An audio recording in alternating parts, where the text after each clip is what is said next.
चिंता का विषय था। एक और राष्ट्र की अस्मिता और दूसरी ओर राष्ट्र का पुनरुत्थान, ये दोनों बातें हम लोगों ने साकार होती हुई देखी गत वर्ष के 5 अगस्त के दिन, जब हमारे प्रधानमंत्री महोदय वहां पर भूमि का पूजन कर रहे थे। धन्य है वे लोग, आप लोगों में से सभी लोग, जिन्होंने उस मंदिर के लिए अपना योगदान दिया। तो योगदान देते समय सबके अंतःकरण में जो भक्ति भावना रही वो अद्भुत है, और इस भक्ति भावना का सम्मान करना हम अपना कर्तव्य मानते हैं। हमारे यहाँ पर एक पद्धति है, बद्रीनाथ जी की यात्रा में कोई जाकर के आता है और हम तो बद्रीनाथ जी की यात्रा में नहीं गए, तो फिर जो जाकर के आया उसमें से थोड़ा पुण्य मुझे भी मिल जाए, इसका उपाय क्या है? ये बद्रीनाथ जी की यात्रा के लिए भी है, ये पंढरपुर की यात्रा के लिए भी है, ये रामेश्वरम की यात्रा के लिए भी है। कहीं पर भी बड़े तीर्थ की यात्रा करके कोई आता है और हम तो गए नहीं, हम तो अपनी जगह पर ही रहे, तो हमें पुण्य कैसे मिल सकता है? तो शास्त्रकारों ने कहा कुछ मत करो, जो तीर्थ यात्रा करके आया उसको प्रणाम कर लो, तो उसके पुण्य का एक शेयर आपको अपने आप प्राप्त हो जाएगा। तो मैंने सोचा कि इतने लोगों ने इतना दान दिया है, अब मुझे कैसे पुण्य मिलेगा?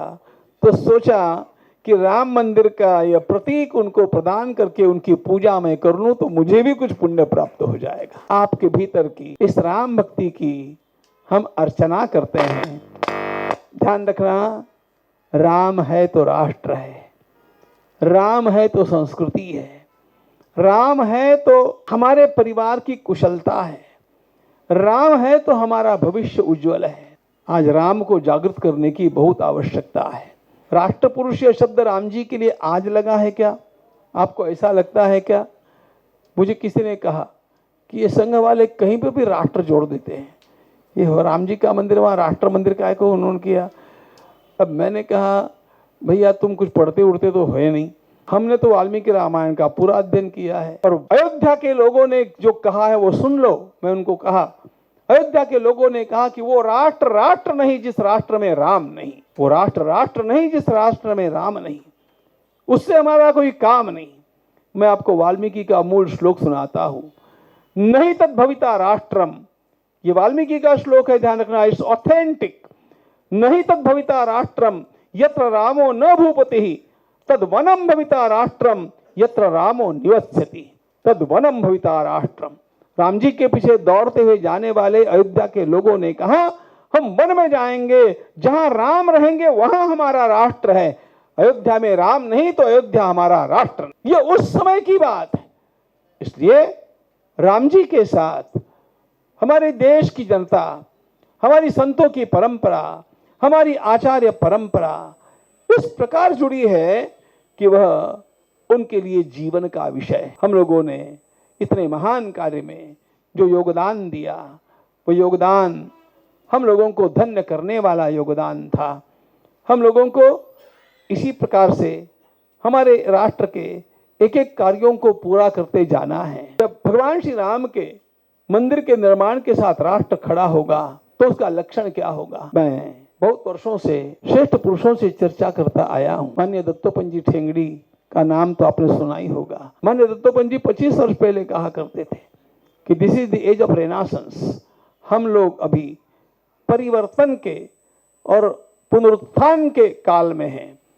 यह राष्ट्र जगने वाला है, और इस राष्ट्र को जगने के जो सूत्र है मैं सर्वत्र देख रहा हूं। जब किसी राष्ट्र को जगना होता है उस समय कहीं से उसकी कला का विकास होता है, कहीं से उसके वांग्मय का विकास होता है, कहीं से उसकी क्रीड़ा का विकास होता है, कहीं से उसका और कोई विकास होता है। हम देख रहे हैं हमारे देश का आयुर्वेद जग गया, हमारे देश का योग जग गया, भारतीय संगीत का बोलबाला हो गया, अरे और तो और हमारी हल्दी का भी इतना बड़ा नाम पूरे संसार में हो गया।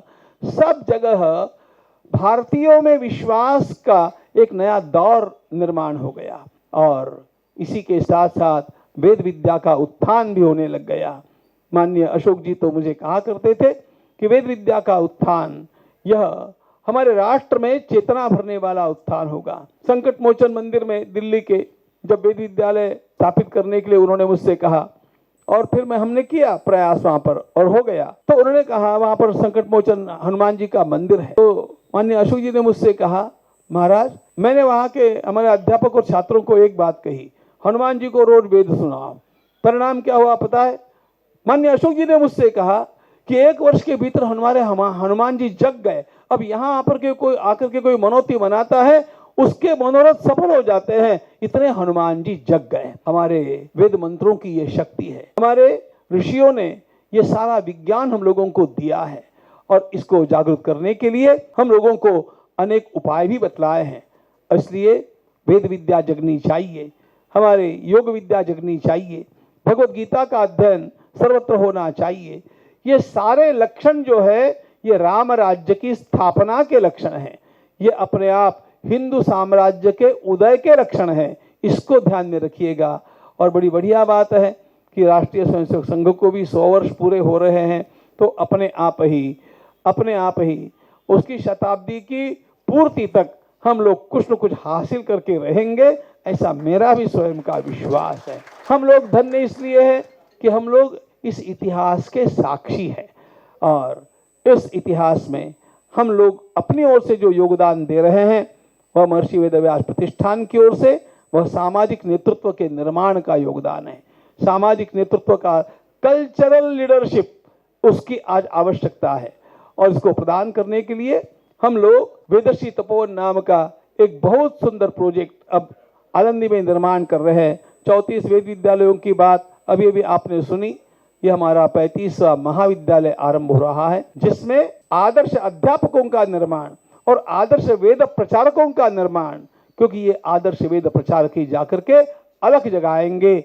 बने हम हिंद के योगी, धरेंगे ध्यान भारत का, उठाकर धर्म का झंडा, करे उत्थान भारत का। यह ललकार पुनः जागृत करने के लिए इस प्रकार के कार्य की आवश्यकता है। उसका भी परिचय आपको वेदर्षि तपोवन के हमारे न्यासी अरुण जी भांगड़िया के भी आपको देंगे। और आप सब लोगों से मैं यह अवश्य कहूँगा कि इस प्रकार के जो भी महान कार्य है उन कार्यों में हमारा योगदान निरंतर होते रहना चाहिए।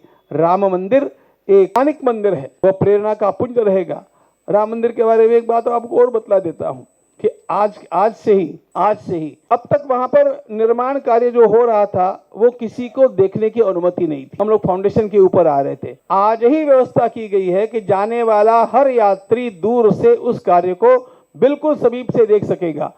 इस प्रकार की वहां पर कॉरिडोर की व्यवस्था कर दी गई है।